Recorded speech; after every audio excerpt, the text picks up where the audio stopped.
in academia. We first, no longer than I remember I first met Steve in the mid-1970s in Cambridge, I don't know how, and he invited me to his house for a Shabbat meal to his apartment. And Steve was already married with a child, which at that time seemed to me the most outrageous, unreal situation to be in. But a lot of water has passed through the Charles River since then, and now we are here honoring Steve on the occasion of his retirement. I want to talk today about an unusual and I think very interesting medical monograph by Ibn Sīnā, al-Adwiya, al-Qalbiyya, drugs that are aimed at treating the heart, and specifically, as we'll see, treating the spirit that's lodged within the heart and which is responsible for our emotional well-being. This treatise was published in 1937 in Istanbul in what was once a very hard-to-get edition. It's now, I think, on the internet on the basis of about a dozen manuscripts, all in Turkey. And it was redone in Damascus in 1984 on the basis of just 3 manuscripts in complete ignorance or ignoring the previous edition. And in fact, there are other manuscripts that were not taken into account by either of the editions.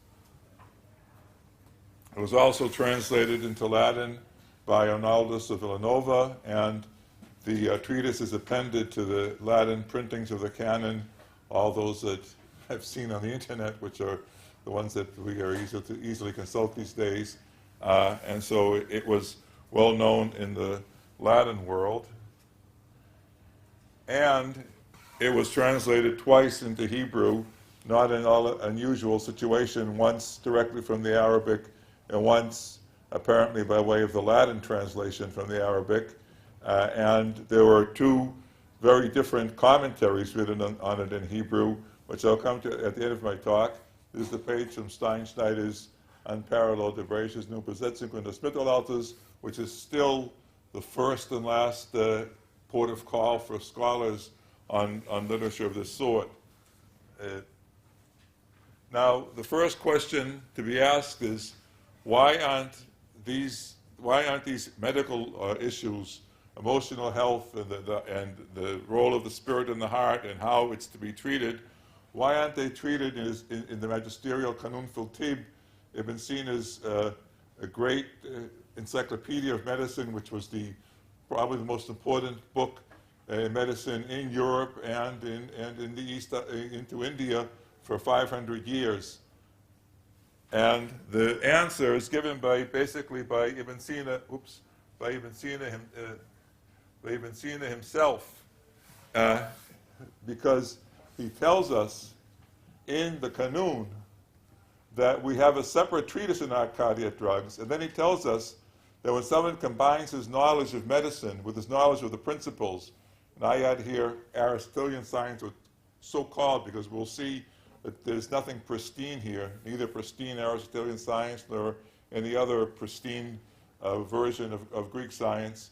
If one combines the knowledge of Aristotelian science, which are more encompassing than those that are used in medicine, he will derive benefit from them. But for now, we will point to what must be said in the standard medical books. In other words, he's telling us in the Kanun that the cardiac drugs basically have a different theoretical basis, and since one of the great advantages or attainments of the Kanun is its theoretical rigor, he won't talk about it in the Kanun, but he will have a separate monograph discussing these forms of therapy on their own very different theoretical basis. Now, basically what this concerns is the status, role, function, nature of spirit, ruch, pneuma, which is, as I said, is lodged in the heart, which plays a major role in our emotional health, and if the spirit is, if it's spirit, which is of course material, shouldn't think in terms of being spiritual. It's basically air that has been made hot and moist.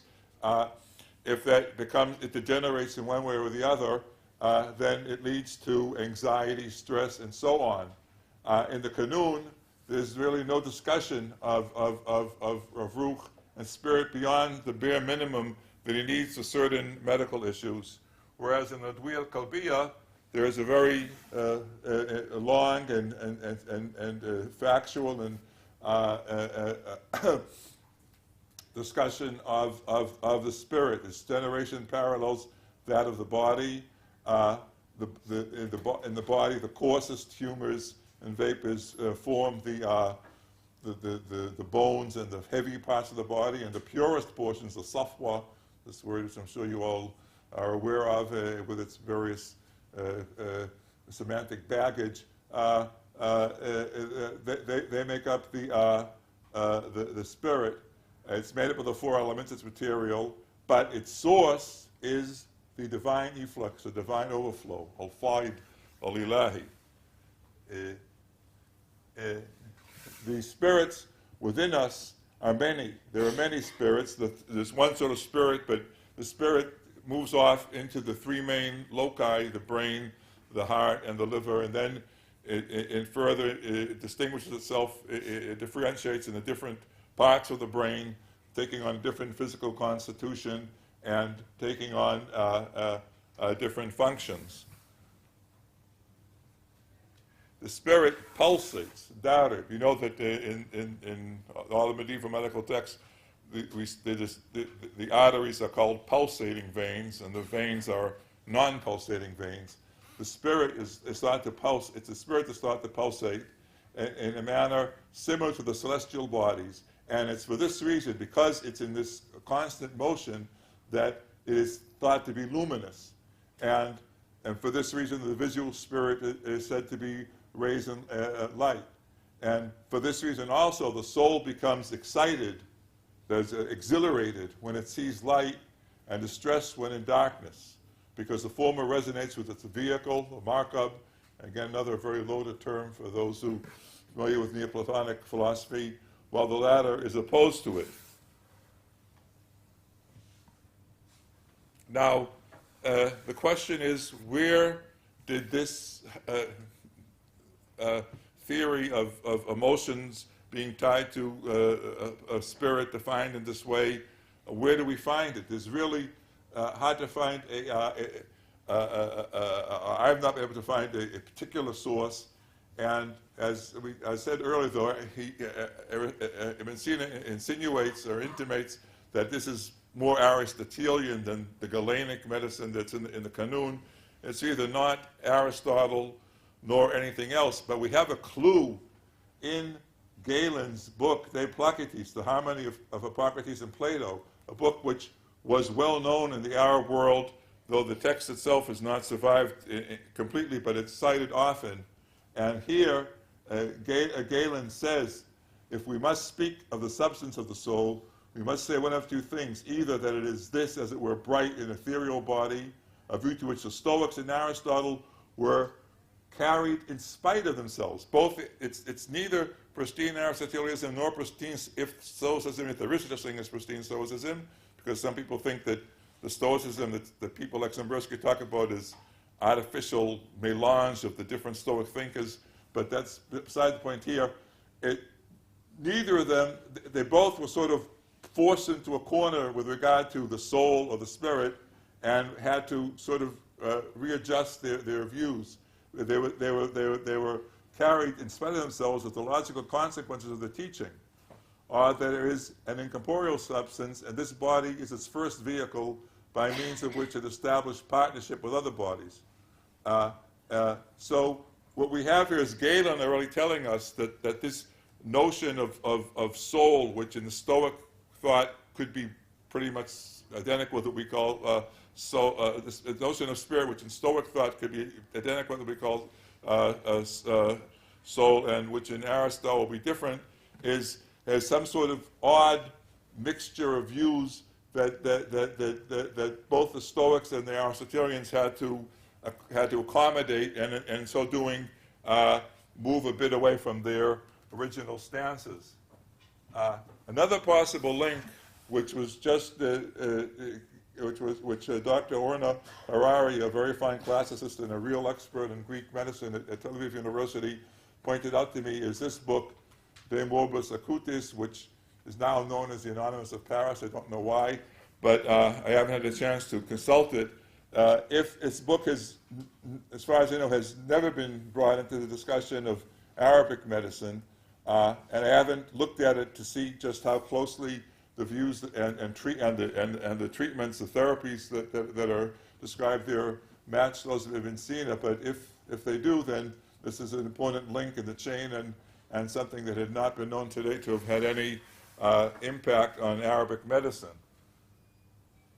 Now, to move on to the actual therapy, how do we repair spirit? In other words, the idea is that emotional instability, particularly anxiety, excessive worry, is due to the physical degeneration of the spirit.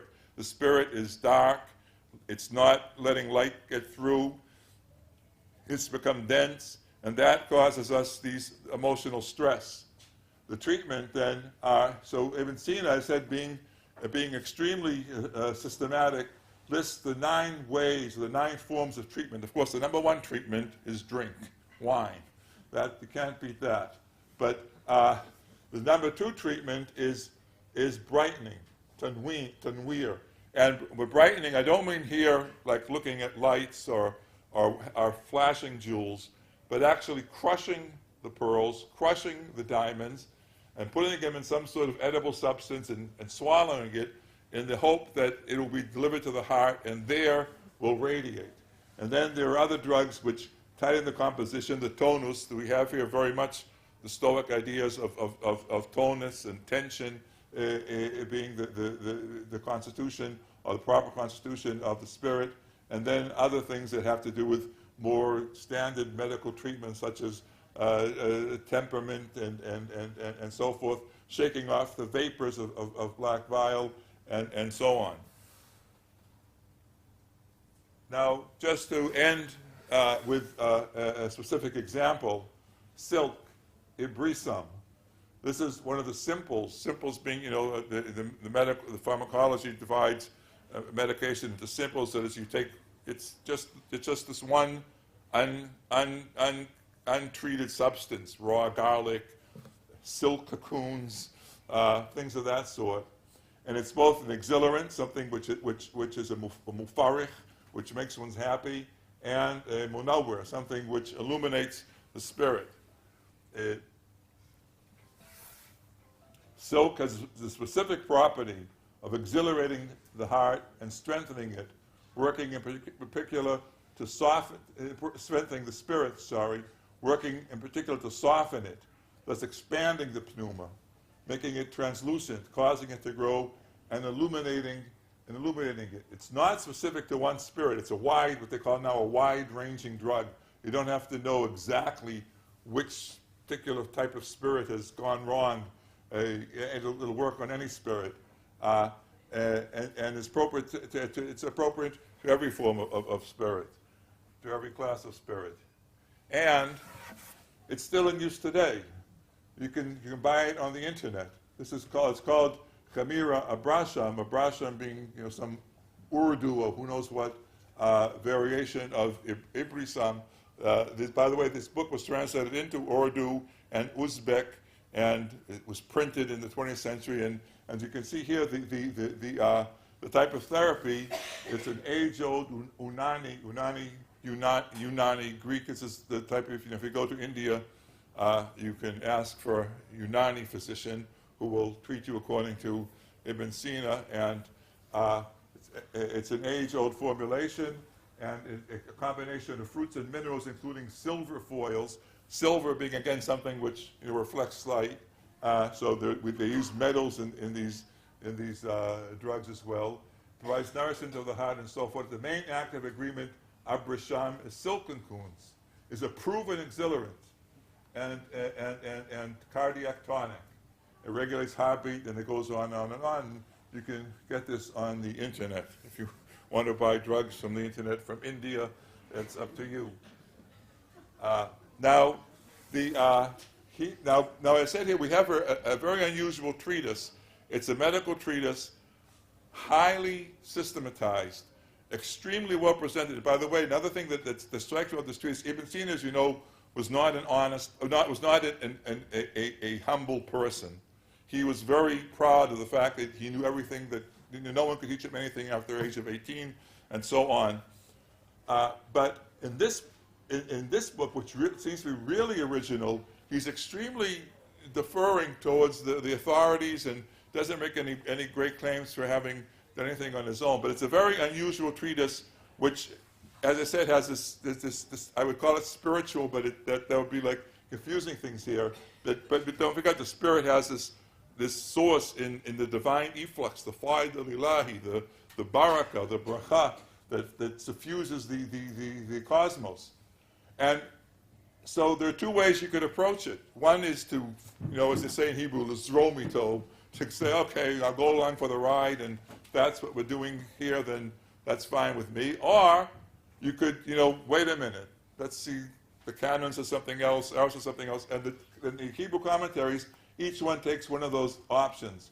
The anonymous commentary goes along with Ibn Sīnā, goes along for the ride, and says here that when Ibn Sīnā says that we need the divine efflux, the faid al-ilahi, he says what this means is that simply the mixture of the elements is not enough.